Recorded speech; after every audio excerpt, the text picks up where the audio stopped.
Welcome to the Spiritually Inspired Podcast. My name is Jason Barniski. I'm a spiritual teacher, yoga artist, and author. The purpose of this podcast is to be the match, igniting your spiritual fire. Enjoy the show.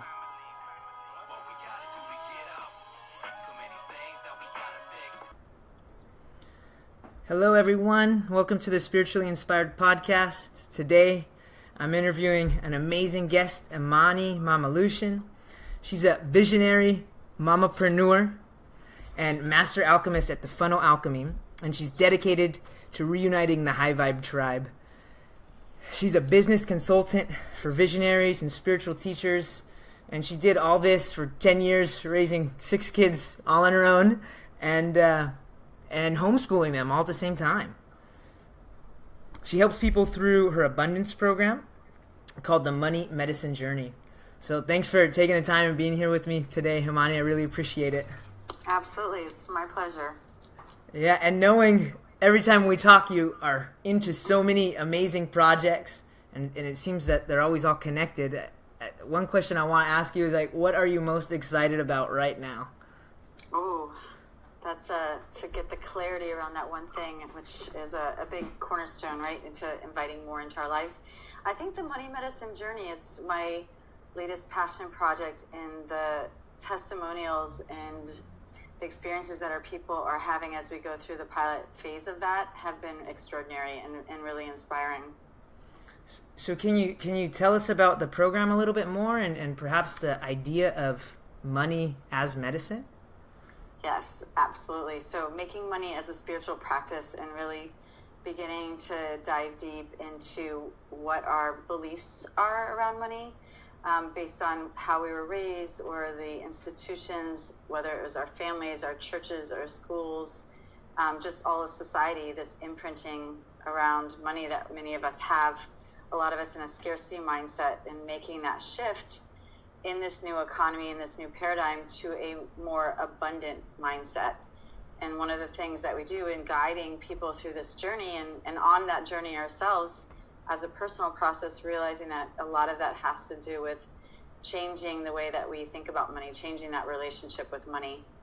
So weaving together many of us that are visionaries and people on the planet who are here for a purpose, and I think we all are, but some of us align with that more deeply, and wanting to have our passion and our purpose be complementing of how we make money in the world. I think that that's more important as we move into this more transparent and more authentic way of being in abundance, and also recognizing what we need to do to take care of Mother Earth and take care of the future generations. That the way we've done business in the past and the way that we've lived on the planet in the past aren't really aligned with us, our evolution as a human species. So as we kind of explore that, finding and tapping into the ways that we can feed our, that financial nourishment. We do it on a spiritual level. We do it the way we take care of our bodies. Those of us that are, eating organic and healthy, raising my kids in an organic cafe was a big part of my teachings. And so the recognition that we have this, but how do we merge spirituality, wellness, and business so that we can have that complete? So Money Medicine Journey is really about taking that journey and recognizing that money is energy, and that there's a spiritual connection. And actually, we're doing a service to humanity by doing our calling and doing the work that we came here to do, and get compensated to do it, and to be able to receive the abundance, the infinite abundance that's here for us. And when you say abundance, I'm going to have to ask you for your definition, because this new thing that I'm kind of been tuning into is in the old system, or the system we're kind of completing now, really capitalism. I'm in a finance class right now, and there was a big blog that everyone had to, or a chat room that everyone had to talk about why greed is good in capitalism. And it really bothered me deep down to my core that this is something they're teaching in a university. Wow, greed is good in terms of and so I guess my apprehension is when people want more than they need, the traditional definition of abundance is like kind of depleting the environment. So in terms of abundance, what do you see that as, like, as a spiritual practice? Correct. Yeah. So, I mean, I think bringing in that practice of mindfulness, and we have taken from that more the capitalist equation of money, greed, meaning like make more money. And I think when we look at abundance in a broader realm of abundance of all areas of our lives, obviously a deep spiritual connection, having abundance in our relationships, the way that we are with our families and our loved ones, abundance in our health, health being a primary thing as we live longer and get older, that we need to have, there's an abundance there. We want to take care of these vessels that we're living in, to have that abundant life, and the quality of life that we're looking at. And I also think, abundance for me, being able to feed my family organic food, to be able to get body work and the kinds of self-care that I do, and also to be able to travel the world, that I think we do need to extend beyond and look at abundance in the realms of money and finances, and recognize that there's a lot of the ideas we have about money being dirty or not spiritual, that we do need to expand that, because as pioneers and as people taking care of the planet, it's important that we also have access to those monies so that we can really do more of what's right on the planet, because we know that money drives our economy, and a lot of people that have had money in their hands have not made the best choices for the people on the planet. And so I think it's our responsibility to be able to tap into that financial abundance in the form of money, that energy of money, so that we can begin to reshape that, and for our future generations. And I think the millennials really have this idea of like responsible stewardship, right? And that we are now supporting companies as conscious entrepreneurs that are doing things that are sustainable, that are ethical, and that are really in integrity. So for me, even as someone just making, being a consumer, as we all are, choosing to support the companies that are doing the right things, that's a form of how we're using that energy, how we're using that money. And then when we step into that even further, as far as how we are, allowing money to come into our life with the work we do in that exchange, that, I recognized when I was at my cafe, I ran my cafe for 10 years where I homeschooled my kids. And at some point had this recognition, probably more than halfway through, but probably 7 years in, that I was limited to the amount of people that I could reach, because people had to literally walk through the doors of my cafe. And I just had this big aha moment that I would actually be more effective in the world and reach more people, which is part of what I feel like my mission is in the planet, to really help people make educated, empowered decisions. That I was limited to that by people having to come to me, that I would be more effective, one, if I wasn't just stuck in this one location, but two, if I could leverage things like the power of the internet, and also learn this system of making money so that I could truly do more of the change that I wanted to see on the planet, things that I'm really passionate about, having everyone having access to clean water, what's happening in the Amazons and with the rainforest, like things that really on a deep soul level, I feel called to be able to impact, in the sense of hopelessness that I felt at that point, by just sort of being stuck within the system. And that was the system I'm explaining as the system of making money. That was my paradigm at that time, which was scarcity, which was, in a lot of ways, lack, struggle. You had to work really hard. I wasn't really tapped into that flow and what we call money medicine, to be in the glow, beyond just living miracle to miracle, living beyond, just living within your means and just having what you need to get by, but not feeling that sense of safety where you could breathe deeply and move out of fight or flight with your finances. Because we're all in this kind of anxious state around money, that when we can really address our money situation and be accountable for it and actually receive that abundance that's really everywhere around us, when we open up to that possibility, then we can really be those stewards and have the positive impact on the planet and for all of humanity that I think that we're ultimately called to do. Oh man, I had like so many things clicked in my head. I've been having a lot of conversations with you and some of the people you work with about money, and I've been thinking about it and kind of diving deep. And I'm so glad that I asked you that question, because I kind of cleared it up. Like the whole secret thing and that whole, the first time I kind of watched that and felt that vibe come on, I just felt like that was people, they were using the old definition of abundance versus the new definition, the thing that you're kind of bringing to it. And they were kind of, I shouldn't really judge them or look at them that way, but I guess what kind of clicked in my head, and really I'm just talking about my definition. So like the old me that was scared of living purpose, because it was like, I can't make money living purpose. Like there's no way I could make enough money to support myself being a yoga teacher. It's not possible, is what I thought. And I found that once I lived my purpose, these incredible synchronicities started happening. All these doors started opening. The things that I found value in were way different than the things that I found value in before. And living my purpose, and I love that idea of abundance is not just in an abundance of material stuff, but it's an abundance of health. For me, as you were saying that, I was thinking it's an abundance of service. Because like I want to make people feel the way that my spiritual practice makes me feel. So if I can make a lot of people feel like that, I feel so good. So the thing that clicked is the old definition of abundance is like rich, like being rich, versus the new definition or the new paradigm of abundance would be like wealth. And we all know the key word of wealth is well-being. And I love what you said about good food, about good people. So yeah, I love that idea of abundance.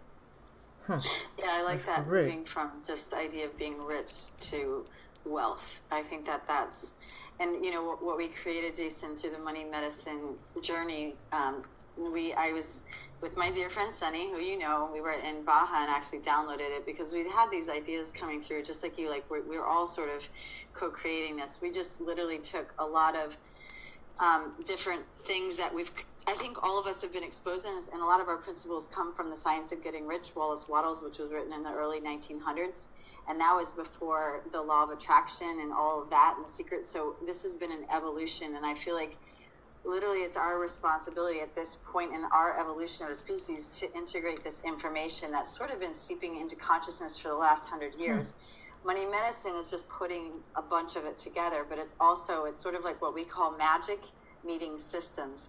Because one of the things I've found in working with a lot of spiritual holistic practitioners as a business consultant over the years is that many people are kind of in one realm or the other. Like they're either out there, way out there, like in, kind of galactic realms and not grounded and not wanting to be accountable or responsible for money. Because one of the things that we can do in not wanting to deal with it is avoid or do self-sabotaging behaviors. Like we've rejected it because it's not spiritual, or it's you're not a good person, whatever that belief system is, right?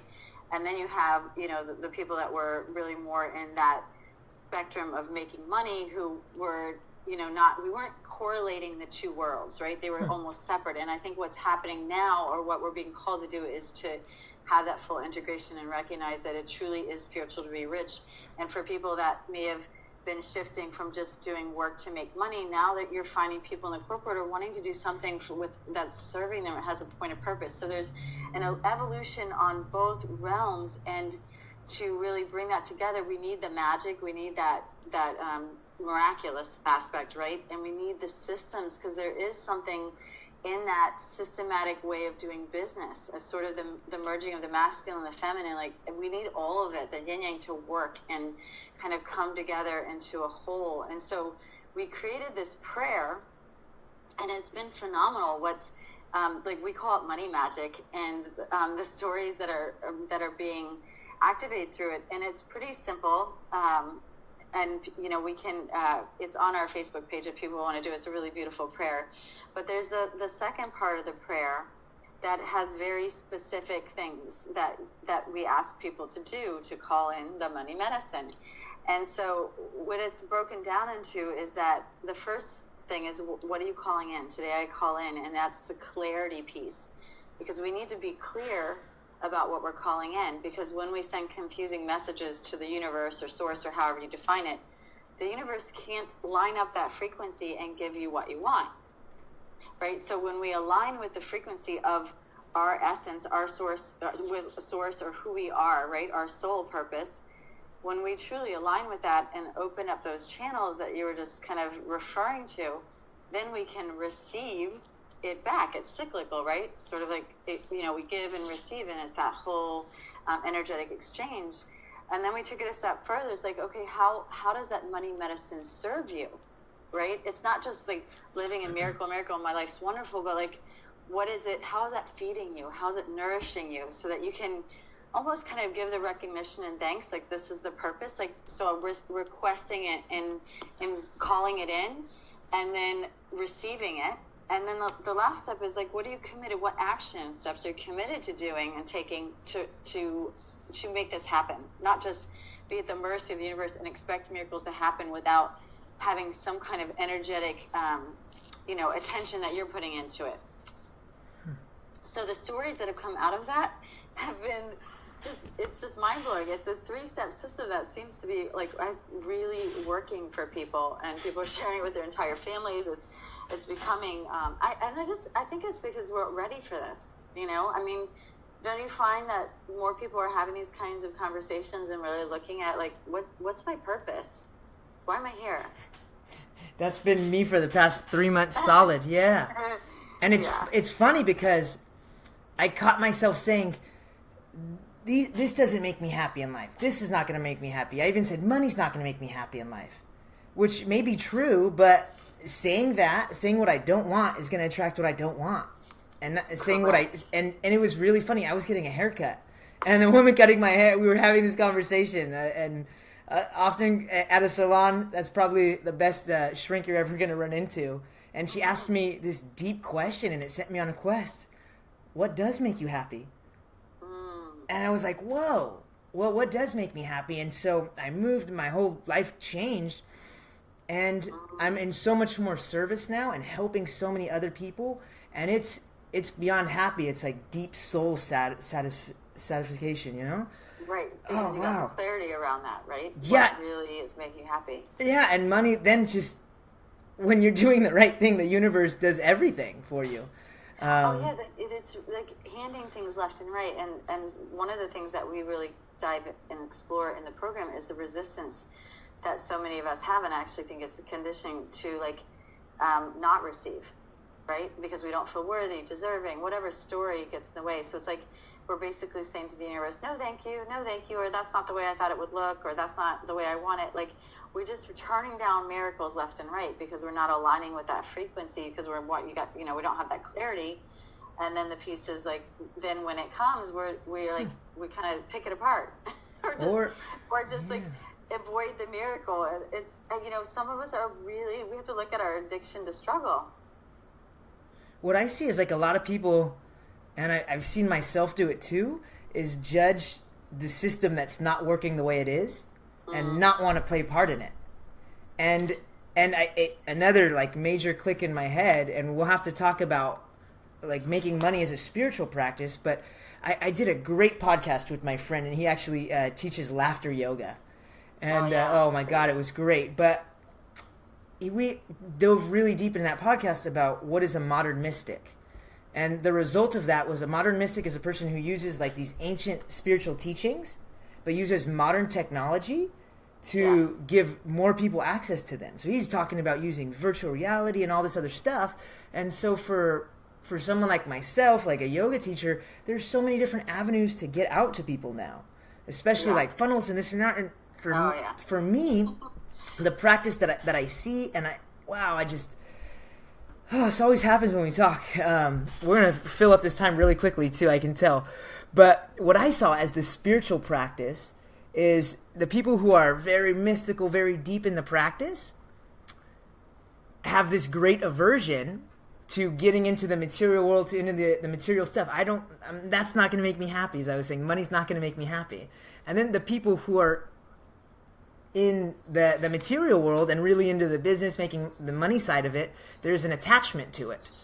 So I see in my own life like a real, like the revolution is going to be complete when equanimity becomes possible, or like I start practicing equanimity as I make money.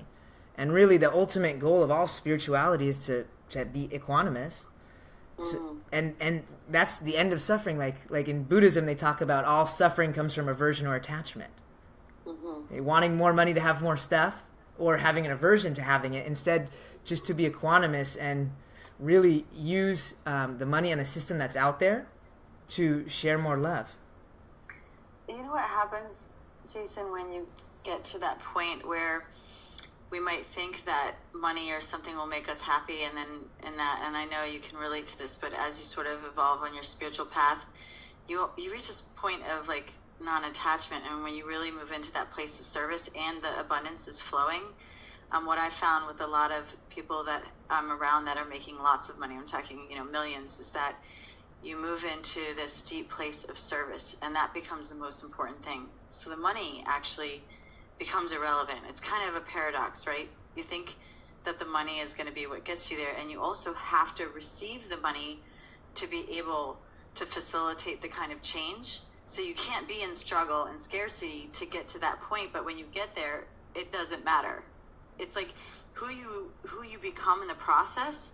And I work in, some of my businesses is helping people on this path to really not just talk about money, but actually make the money. And so that's a real tangible aspect of the work that I do is, and you mentioned funnels. I mean, I work on online platforms, building funnels and doing marketing in that way and helping people get their messages out to the world. And part of my the clarity for me around that work is only working with people whose products or services align with the vision of what I'm here to do. So I work with conscious entrepreneurs that have a message that I feel is something that I can identify, get behind, and want more, want to support getting out in the world. Because what you mentioned, this, modern day mystic is so true. In a sense, we have to, and I have 6, kids, millennials now, that we have to embrace the technology of the future. Sort of like I talk about blending the wisdom of the past with the technology of the future. We can't forget where we came from. And it's like the plant medicines, for example, and the herbal medicines, like we want to use those, but there's technology that can extract them in a way that, and at the level of the nutrients that we need to absorb today. So there's that merging of the worlds that is part of our evolution, whether we like it or not. I went through that process myself that you explained, like sort of resisting it. And again, it's that resistance because we're evolving, and we can't necessarily be the ones to define the evolution, because this is a collective evolution happening on the planet, and we're creating these technologies, right? I mean, they're here, they're not going away. And if we don't kind of keep up with that and plug into that, there will be a disconnect. And so, how do we leverage these technologies, again, to do more of what we're doing and align with that abundance frequency? Because there's a lot of people, for example, making a lot of money online, but what they're able to do, and so many of them are so revolutionary, these multipreneurs that are really doing good things on the planet, like at a level that you wouldn't be able to do if you were just a single person. Because when we tap into the collective wealth potential of the tribe, we really unify and reunite the tribe.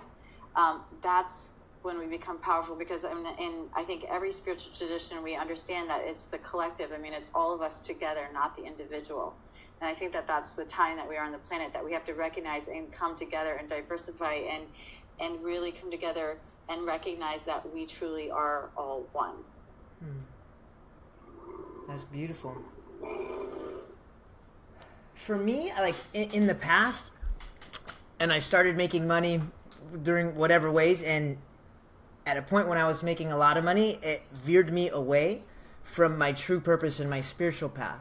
So what can people do to prevent like something like that? Once they start getting successful, then the old way of thinking comes back. Now that's not everybody, but that's happened for me before. Well, isn't that one of the fears, right? That will, who will become if we make a lot of money? And, we see that people sometimes people change, and we do change, we transform as we make money. I feel like one of the principles, at least for me, and that's an actual reality of me, is maintaining my spiritual practice. And there's certain principles within money medicine that we talk about, tithing. I mean, that's a big principle within the structure of what we're doing. And I think part of that, and I don't know if this is this is just my kind of perspective based on that question, is I wonder if that's because we didn't have the context when we created that. So now that you're at this place of spirituality, if you make the money that you made before, Jason, would you do it differently, right? Would you be, now that you're a different person with that level of awareness, would you make different choices? I can't see that once you have a certain evolution and you get to this place of service, that you would do that. But when you change the mindset, or you change your programming, your story, and that story is evolving along a spiritual path, I would think that the alignment with the abundance and the choices that you make and how you live your life and how you are on the planet would be in accordance with that. Don't you think? Yeah, what I felt like, it was a physical sensation, is that now I have a different attunement to my values. And I know the answer to that question. What makes me happy is doing things for other people. And before, I was making money for me. Right. And so now, what really makes me happy is doing things for other people. And I really know that and live that deeply in my heart. So now at this point, not if, but when those things start happening, and I start living that wealth of abundance, then wow, the impact that I'm going to be able to make is going to it's just going to be incredible. That you already are making. Yeah, that I already am making. You're right. Yes. And I got to stop. Yeah, I shouldn't sell myself short, because absolutely. Because you're doing this incredible podcast to get the message out there, and you've got your book and all this stuff coming out, and just, the short time that we've connected on such a deep level, to see the way you're walking your talk in the world. I mean, I think that that's where we all are coming to, and we're all aligning, and there's a lot of us. And the other piece of it that I feel like in the past, people were more isolated, and kind of like this idea, like, it was about me and I got to do it myself, and Science of Getting Rich talks about this, competition versus creation. So when we move out of the paradigm of competition, we move into creation energy, and that is where everything is created from the void. And so creation is collaboration, and we're not in that state of like, well, somebody's going to take it from me, or I need to take it before them, or thinking just about ourselves. When we're in collaboration, and that's what I love about one of the business models that I do, is that we function as a collective, as a team, as a tribe, as a network, a consortium. And with all the businesses that I set up are very community based, where we're building the culture of the community. And so in that culture that we're setting the tone, we take care of each other.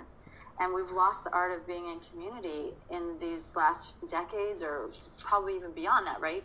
I mean, as families are separated and fragmented, especially here in the U.S., we had lost that sense of taking care of others and moved into that very self-absorbed state. And I think that we can probably agree that here in our country, we are probably some of the most self-focused people. But now as the planet is shrinking and we realize, like, wow, we really are all one, we can start to come back to center and bring ourselves back into balance in the way we think about things. And I think we've had a disconnected spiritual practice, but there's a lot of things that are coming back around full circle, that we're starting to have new depths of understanding, even just yoga, right? I mean, the how that's come into the West, and I think it's brought a lot of people back in touch with some kind of spiritual practice that maybe was disconnected along the way. Yeah, and so amazing that not only is the new technology going to make these ancient practices more accessible, it's going to make the modern mystic able to go deeper. Mm-hmm. And yeah, it's amazing. That's amazing. And on the terms of like being separated and isolated, I could definitely see my parents' generation or grandparents want to be a standalone island. But but if you tried to cut off a millennial from the tribe, they couldn't even imagine it. And I think the importance is taking the extra step and not just connecting through screens and through tech. I mean, these are great ways to stay connected, but spending time with others and just connecting as a group and going to like conscious gatherings and getting together. Wow, it's huge. It's amazing. Yeah, there's nothing that can replace that in-person energy, but again, it's like keeping things into balance. Like we have the ability to connect with people all over the world, right? Like, I mean, literally, we've connected through the internet, but I know I'll be seeing you at some point, in June, and we're building that relationship, but we have to keep that balance. Everything is about the balance. So we have to recognize that we don't want to disassociate and only communicate through technology, that we really want to have the depth of relationships to build something that we can grow things from, like to keep the nutrients there, right? That life force, that chi, we need to have those connections and those relationships. And also, you said it quite beautifully earlier, is the spiritual practice itself.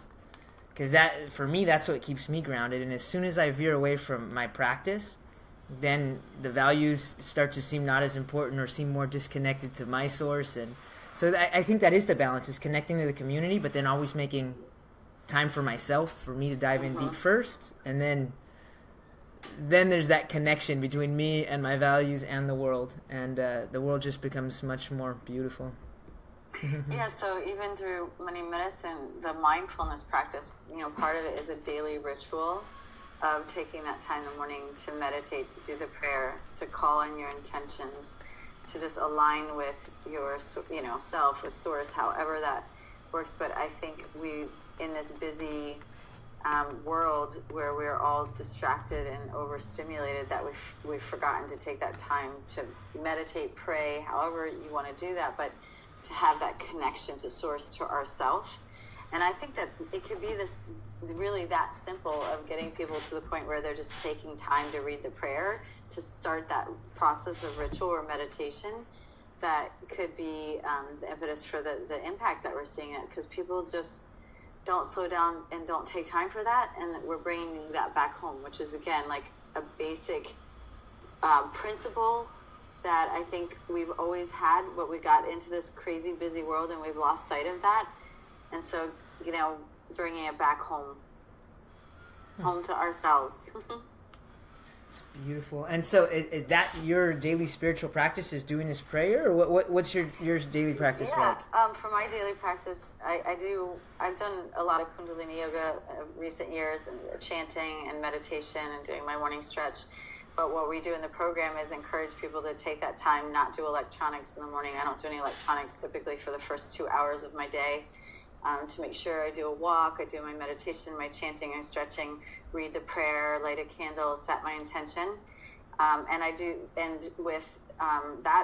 We do that with those that I work with, so that we're bringing that clarity into the way that we're doing our meetings. So we start our practices with the Money Medicine group, because we do live Zooms as part of that. But we encourage them to start that daily ritual for themselves, have accountability partners, and we start our sessions that way too. And it's like we're bringing the sacred into our lives, right? And then aligned with this practice of making money as a spiritual process. So it's simple but really powerful. Wow, you've gone very, very deep down this direction, and I can't say for most people, but for myself, for so long when I've thought of money, I couldn't even dream of making money as a spiritual practice, because it was all about me and it wasn't about anyone else. This is what led me to do this work, because that's exactly where I was. I wasn't correlating the two. I had this, resistance, repulsion in making money, because I didn't want to become that person, right? So what was the process of the shift like for you? So at one point in your life, you were, like you said, it was about you. What was the shift? How long did it take? Like, what was that all about? For me, Jason, it was almost an extreme service, to the point of like sabotaging my business. I mean, I even built my cafe in an area, like, in an inner city environment versus an environment where I could have easily generated more revenue, because I was kind of more addicted to the struggle and scarcity. I just had beliefs around needing to work hard to deserve making money, kind of thing. So I didn't allow making money to come easy. And after closing my cafe, my second divorce, and going through bankruptcy, and really looking at my relationship with money, I'd been studying the science of getting rich probably for 3 years. I had gone into some business models where I was learning some different ways of looking at business with coaches that were opening my mind to certain things. I listened to Rich Dad Poor Dad by Robert Kiyosaki, and really started realizing that even after homeschooling my children all these years, that I hadn't taught them about money. I kept them out of the system and didn't teach them about money and how to make money and not to work so hard. And that really hit home for me in a really big way. And so I got really passionate about educating myself about how to make money and went on this path. So I'd say that probably for the last 5 years, I've been doing a lot of personal work around this. And then as I've moved into kind of supporting other people in the path of making money, this program is kind of birthed itself as a result of what I've learned and wanting to share that and train with the people that I work with, because I feel like there's a certain process that you can go through, and if you go through these steps, and we've outlined these 12 modules, that transformation, that journey can begin. And there's certain key elements that need to shift in order to make that happen. And so it's just exciting to it took me a lot longer, but we've been able to create this program and move people through this process. And the thing that brings me the most joy is seeing the results that people are actually having, like the ahas, the epiphanies. I mean, even having conversations about money, this is what people don't talk about, right? We talk about everything else. But our money stories, the first step we do is get people to see what their money story is and really share that. So there's any conversation around money, there's a lot of vulnerability. So there's some really deep conversations and reveals that happen. It's quite intimate because, it goes back generationally from our ancestor standpoint, from, this lifetime, from however we were impressed upon with our beliefs around money. And it comes from so many different angles. So we really break that down and rewrite the story.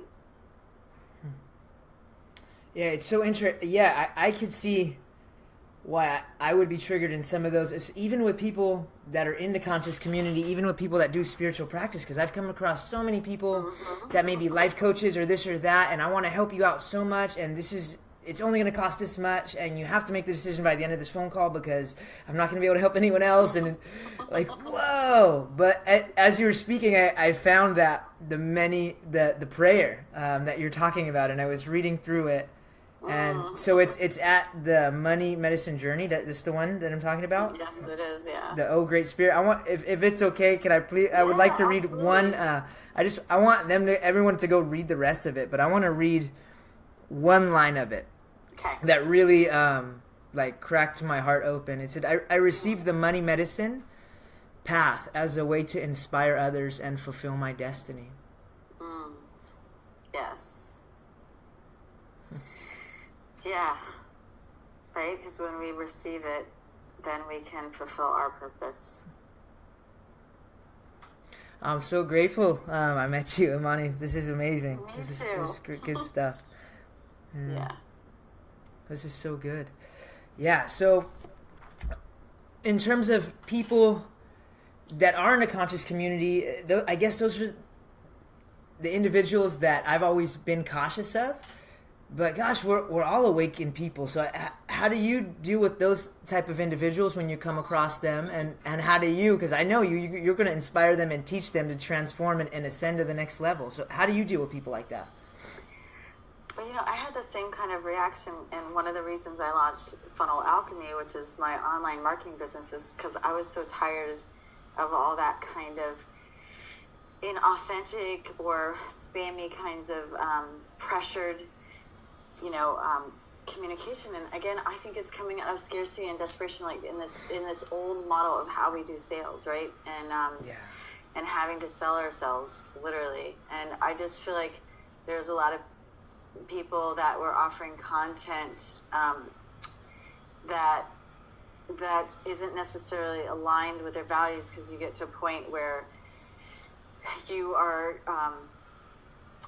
there's a lot of money to be made online, and again, if you're not aligned with your values and clear with that from the beginning. What I believe that whatever foundation you create from, like that energy of inception, like I my children were consciously created with intention. And so however we birth something, whether it's children or an idea or a project, that carries through, right? And so I like to bring that consciousness into the conversation when we're working with people. And that's why I like working with the conscious entrepreneurs that I work with, because they, the first step is really getting clear on their brand, their message, their voice, and their purpose. And so I think when we set that out and we begin that foundation and we lay that down with that intention and with that authentic voice, that's going to enable us to get to the place we're going. It's not to say that you can't get there, because we all know those people that are there and shouting from the rooftops how much money they're making. I'm looking for a different way of doing that, and working with people that are wanting to make money, which is a good thing, but to do it in that authentic voice. And I love the power of an online platform to do that. And I also love being able to find people that are doing things on the planet that the message needs to get out there. There's so many people doing amazing things, right? So many people. We all know people that are doing incredible things that not enough people know about. And it's not that everybody needs to know about everything, but there is definitely some significant projects out there that could be taken to the next level. And I think we have the tendency to always focus on the negative, right? I mean, that's what our news trains us to do. And so I think it's important to focus on the gems and always find the people that are doing more of what we want to see done in the world and support those people however that we can. Whether it's, supporting with our funds because we're making the abundance to support their projects, or to even help them in a bigger way, like I do with the online platforms, but to really, and even just sharing the message, me sharing this podcast, because what you're doing is such a good thing, right? So we're planting these seeds so that we can grow this new reality that we're all co-creating. So I think focusing on the positive and focusing on abundance is really where we are going, how we're going to get there, because when we focus on the negative, we create more of that, right? Yeah. What just popped into my head too is like when those gut feelings come up, and I would feel like someone was trying to take advantage of me. I'm so open-hearted, I'd still want to help them. And Christ, like what Jesus would say is like if they asked him if somebody does you wrong, how many times should you forgive them? 7 times? And he said, no, 77 times. But even that being said, it's totally okay to say no to people and stand up for yourself. And that discernment's huge, yeah? Yeah, but also, to just trust. I raise my kids with instincts intact. So when you're aligned with that, your source or your centered energy, I mean, we get that inner GPS in alignment, because it's hard in this world. We have so many distractions, so we get confused. I find a lot of people are overwhelmed and confused. So when you take that time to do that daily practice and center, then you'll find that the decisions that you're making and the people that you're supporting will start to be better and better decisions as you continue to have that evolution. And you know what? The other thing is, Jason, that you get to this point where you feel like you can see something that someone else is doing, but that unattachment, like, wow, okay, I just see where they're at, and I don't need to change it. I don't even need to say anything. I can just recognize it and go in a different direction. It's like, I don't know if that's coming with my older age, because before I was like, wanted to point out to everyone or whatever and be really loud about it. But I'm just like, I can just accept that that's, everybody's at a different point in their evolution. So then we move into this place of like judgment, right? No judgment and gratitude. So when you're in that place of gratitude, and again, these are all the things that we kind of talk about in money medicine, because it's who we have to evolve to become, and not being in that place of judgment or having any attachment to what others are doing or not doing, then we reach true peace. Yeah, I'm just thinking of this funny story that happened to me just a couple of days ago. And before, I used to be, and I've said it on the podcast before too, but I used to be like a major, like pop broker. And one of my friends from a few years ago, associates, he called me and he wanted to do some work and do some things like that. And I really didn't want to at all. But I had this feeling that there's some way that I can help him and there's some way that I can serve him. And so I went and I met up with him and I ended up leaving, and he got a bunch of the She Legit from my mineral company, 5D Minerals. And he, so I love just the idea of being there to serve people and to be there to help other people. And for me, it's that abundance of service that like I find abundance in, and I find wealth in doing that, because gosh, it makes me so happy. And then when you're serving from your heart, like so many opportunities just get sent your way. Always. Always and always, yes. And also that makes people like you priceless, because like spiritual seekers, you give them the opportunity to really dive deep in themselves, but stay connected to the world through these platforms. So I love it. And you were talking about there's like a 3-step system or three tools that you use? So, I mean, we are launching the Ascension Academy is the home for all of the courses that are the 3 pillars of spirituality, business, and wellness, weaving those together. So it's actually the place where I'm bringing in those conscious entrepreneurs, where instead of having to just kind of promote yourself on a solo thing, we're bringing together this consortium. So we'll have people on the platform offering courses that span the realm of all of those categories. So I'd love to have you on that platform, Jason, about authors or coaches or healers, or we have astrologer coming on. We have just people that have a message. Like I said, it's just a platform where we'll be launching in May, called the Ascension Academy, and we have a Facebook page and a group where we're just inviting people to participate in the community, because we want a place where people can talk about what they're doing and highlight and also share. It doesn't even have to be like you have your own business if that's not, if you're not on that kind of entrepreneurial path, however a lot of us are, but like what's working for you, what's not, even on your spiritual journey. This conversation that we're having would be great to carry over onto that platform, and I'd love for you to participate and share on there too. It's just that's part of being in the conversation, plugging in and being present in our bodies and connecting, from our hearts, heart to heart. So yeah, love to invite everybody to pop in over there and say hello. Yeah. So yeah, we're just about Imani and I are just about to start working on a new course that I'm going to be offering for that, and it's going to be related to my next book that's coming out this summer. But if anyone else wants to find out more about that platform, how could they find out more about that? Well, the best thing to do is go on Facebook and like the Ascension Academy online page, and then join the group. And the group, everybody's invited to introduce themselves, and where there's a team of everybody on there, so we'll see who's coming on, and if there's something that you want to offer, put it there. Where we will be adding things to the platform. If anybody wants more as far as, the funnel business is funnelalchemy.biz. But I would say that the Ascension Academy is that place, because Facebook is moving towards group participation. And so that's where we'll be kind of moving the conversation to, it's kind of interesting too. Like, how everybody used to have the Facebook pages? It's like, here, learn about me. This is what I'm doing. Come find out follow me.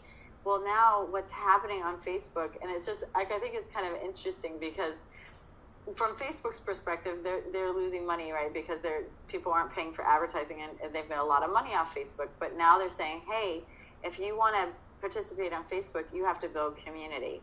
Isn't that kind of interesting? Like, that's what we're talking about, moving from like the solo person.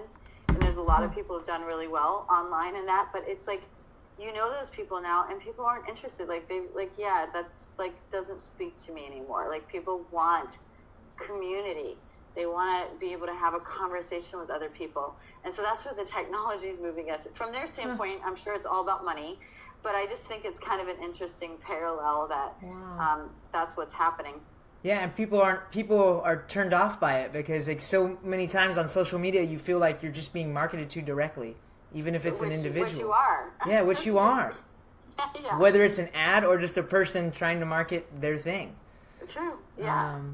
Yes. So moving into authentic conversations. So we'd love to see people there. I mean, obviously we are using that as a promotion, but to promote the things that we all want. I want to get your Shilajit on there. I want to get like, you know, what we do with our hemp oil. I want to get like my favorite superfood products or the next class that's rolling out. Like, so it's like we're promoting the things within the high vibe tribe is what I call it, like that work for us.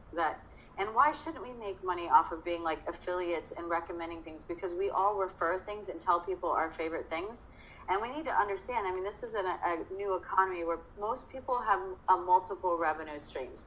They're either doing Uber, Airbnb, they have their own small local business, or they're a teacher, a yoga teacher, or a healer, or they're doing, most people are doing more than one thing. That's just what the world is moving into. And people, you know, make money referring, you know, get a coupon or get $5 from referring somebody here. I mean, that's the new business model.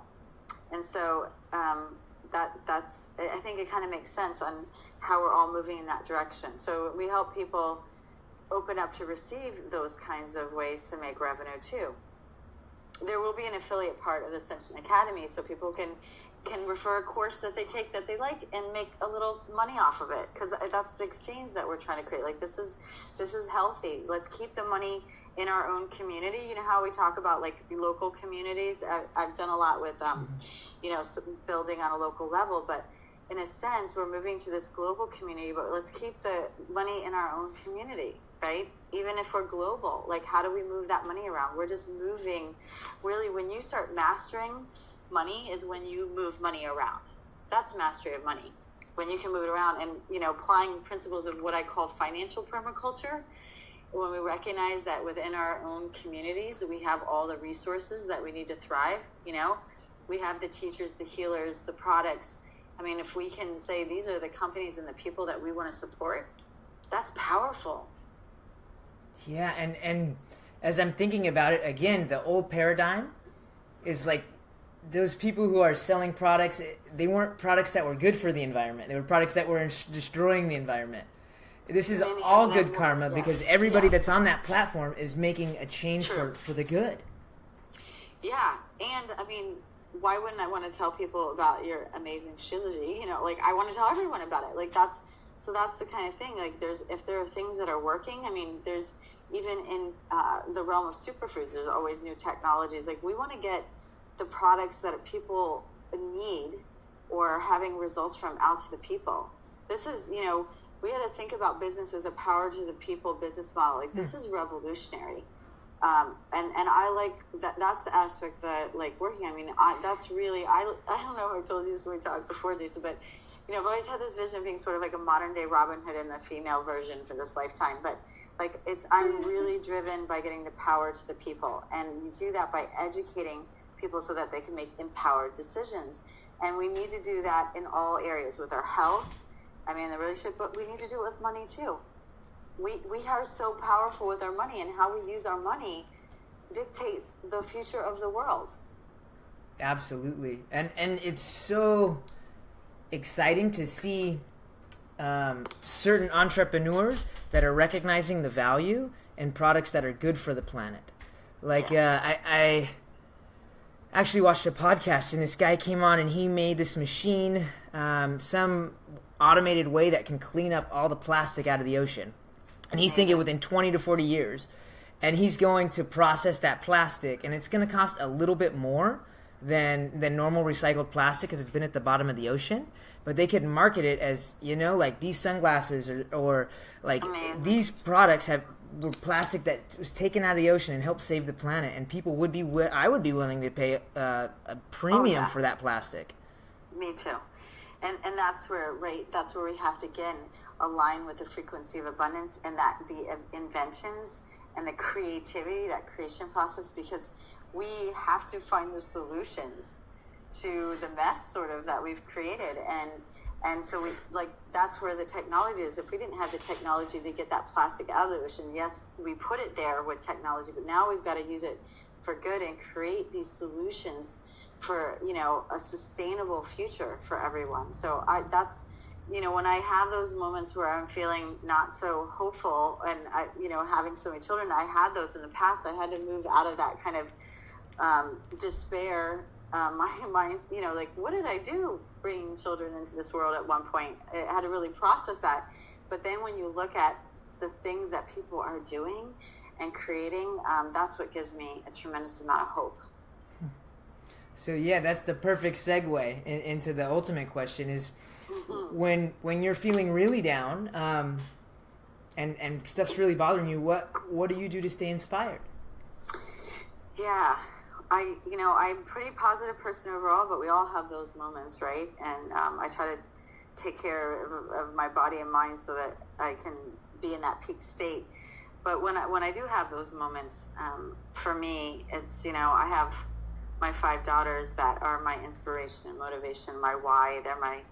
They're what keep me going every single day. And so all I need to do is tap into that. I mean, in my morning meditation, I, surround them all with white light. And so if I'm having that moment, I just think of whichever one of them is just inspiring me, just kind of celebrating their successes and watching them, have their ahas and grow. And so that's what keeps me going, my precious children. Beautiful. Well, thank you so much for taking the time and doing this podcast. I learned so much and cleared up so many blockages, like I always do. So yeah, I'm very grateful for you. I'm grateful for this podcast. If anybody wants to get a hold of you, and I'm going to put all the links at the bottom of this podcast, but how would they find you or get a hold of you if they wanted to contact you? Yeah, Facebook's good. Money Medicine Journey, as we said, Ascension Academy Online. People can message me, Imani at mamapreneur.com. That's a way to reach me also. And I really appreciate you having me on, Jason. This was so much fun. Yeah, and I think we're both leaving more excited for everything that's coming in the future. So absolutely. Yeah, so thank you so much, and everyone listening, we'll see you next time.